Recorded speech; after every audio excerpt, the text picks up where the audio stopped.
अच्छा, आपने बचपन में ये बात जरूर सुना होगा कि बादाम खाओ या अखरोट खाओ, दिमाग बढ़ेगी। जब हम कॉलेज में हुआ करते हैं तो ऐसी बहुत चीज़ें बताई जाती हैं और उनमें से बहुत चीज़ें सही भी होती हैं, जैसे कि बादाम या कोई हेल्दी चीज़।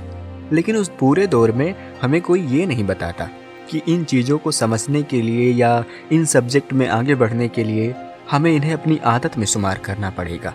हमें अपना पैटर्न बदलना पड़ेगा, हमें अपने दिमाग को फ्री रखना पड़ेगा। जितना ज़्यादा हमारा दिमाग नई चीज़ों को सोचने के बजाय आदतों के ढर्रे पर चलेगा, उतना ज़्यादा ही हम पढ़ाई पर फोकस कर पाएंगे। अच्छा, यहाँ पर ध्यान दीजिए कि आदतों से मतलब है अच्छी आदतों से। अगर कोई बुरी आदत है तो वो आपको डिस्टर्ब करेगी।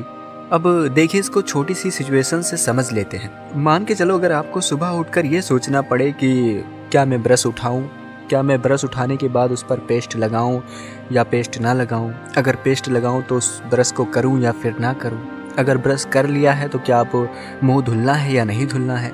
अगर हम इतना कुछ सोचने लग जाएं तो हमारा कितना वक्त जाएगा और हमारा दिमाग पागल भी हो जाएगा। तो कुछ चीज़ों का आदत हो जाना भी जरूरी है। ये हमारे लिए फ़ायदेमंद है कि हमारा दिमाग कुछ नई चीज़ें सोच सके। अच्छा, हमने अभी बात की टूथपेस्ट की, टूथब्रश की। क्या आपने कभी सोचा कि जब टूथपेस्ट या टूथब्रश नहीं होता था तो उससे पहले लोग क्या करते थे? तो अगर इंडिया की बात की जाए तो यहाँ पर पहले ज़माने के लोग जो थे वो दातून करते थे, तो उसी से अपने दांतों को साफ करते थे। अब इसी आदत को लेकर एक बहुत ही इंटरेस्टिंग कहानी है कि कैसे इस आदत की वजह से एक बहुत बड़ी कंपनी का निर्माण हुआ, एक बहुत बड़े ब्रांड का निर्माण हुआ। तो ये बात है 19th सेंचुरी की। क्लाउड सी हॉपकिंस नाम के एक बहुत ही फेमस अमेरिकी नागरिक थे, जिनके पास उनका एक दोस्त बिजनेस आइडिया लेकर आया और उसने बताया कि मेरे पास एक बहुत ही इंटरेस्टिंग प्रोडक्ट है, मैंने इसको बनाया है और मैं जानता हूँ कि ये बहुत चलेगा, बहुत मुनाफे का सौदा होगा और इससे बहुत अच्छा फ़ायदा होगा। तो क्लाउड सी हॉपकिंस थोड़ा सा सोचने लगे कि आखिर इसने कौन सा ऐसा प्रोडक्ट बनाया है या फिर ऐसा कौन सा प्रोडक्ट है जो ये बता रहा है। तो उनके दोस्त ने बताया कि ये एक अच्छा फ्लेवर वाला झागदार पेस्ट है जिसका एक टेस्ट आता है, इसका नाम मैंने रखा है पेप्सोडेंट।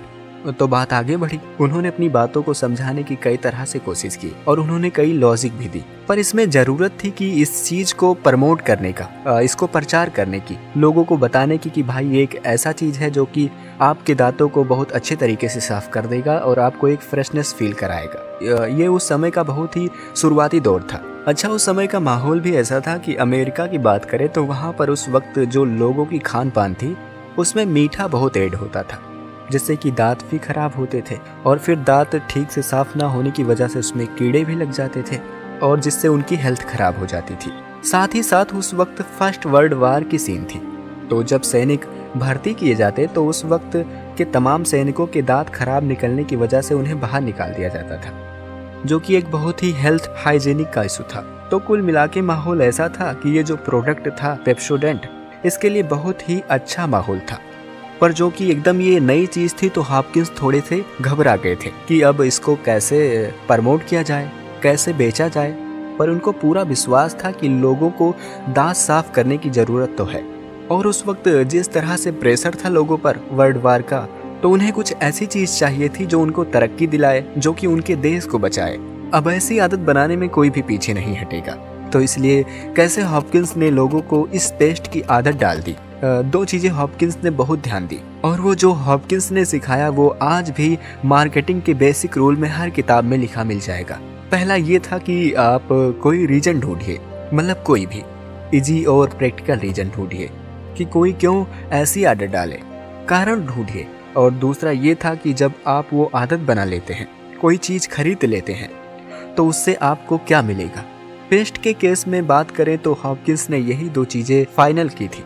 पहला उसने बहुत ही आसान कारण दिया था और वो था कि लोगों के दांत गंदे हो रहे हैं, खराब हो रहे हैं, उन्हें नुकसान हो रहा है, जिसका डर उसने लोगों के मन में बिठाया और उसका सीधा सा जवाब, बहुत ही आसान सा समाधान दिया कि उसका बनाया हुआ पेस्ट खरीदिए, उसे इस्तेमाल कीजिए तो आपको क्या मिलेगा। और जो दूसरा सिद्धांत था कि रिजल्ट क्या आएगा, तो रिजल्ट ये आएगा कि आपके दांत बहुत खूबसूरत हो जाएंगे, गंदे नहीं दिखेंगे, लोग आपको पसंद करेंगे, वगैरह वगैरह। उसने अपने पेस्ट को पूरे अमेरिका में फैला दिया और उसका प्रत्यक्ष प्रमाण ये था कि जब सेकेंड वर्ल्ड वार के आसार थे, उस वक्त जब भर्ती की गई तो कोई भी सैनिक दांतों के गंदगी की वजह से बाहर नहीं किया गया, क्योंकि वो सारे के सारे सुबह उठकर ब्रश करते थे उसी पेस्ट से। तो अंत में हॉपकिंस ने 6-7 महीने तक उस प्रोडक्ट को प्रमोट किया, लोगों तक पहुंचाया, जिस भी माध्यम से वो लोगों को बता सकता था उसने बताया।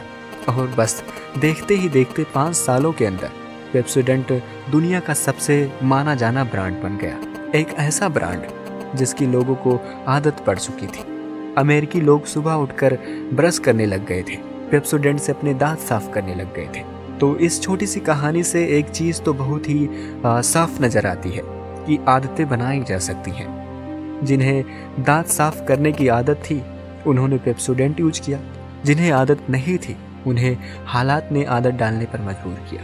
कारण चाहे कुछ भी हो, पर यह बात तो सच था कि आदतें बनाई जा सकती हैं, डेवलप की जा सकती हैं। तो अगर हम ये कहें कि हमें अपनी ज़रूरत पहचाननी है और उसके हिसाब से कोशिश करें उन्हें अपनी आदत बनाने में, तो ये कोई नामुमकिन काम नहीं है। तो सोचिए आप अपने अंदर कौन सी आदत डेवलप करना चाहते हैं जिससे कि आपकी तरक्की हो, आप एक सक्सेसफुल आदमी बन सकें। तो बस इस कहानी का सिलसिला यहीं ख़त्म हुआ। मिलते हैं अगले एपिसोड में, तब तक के लिए आप अपना ख्याल रखें। Thank you.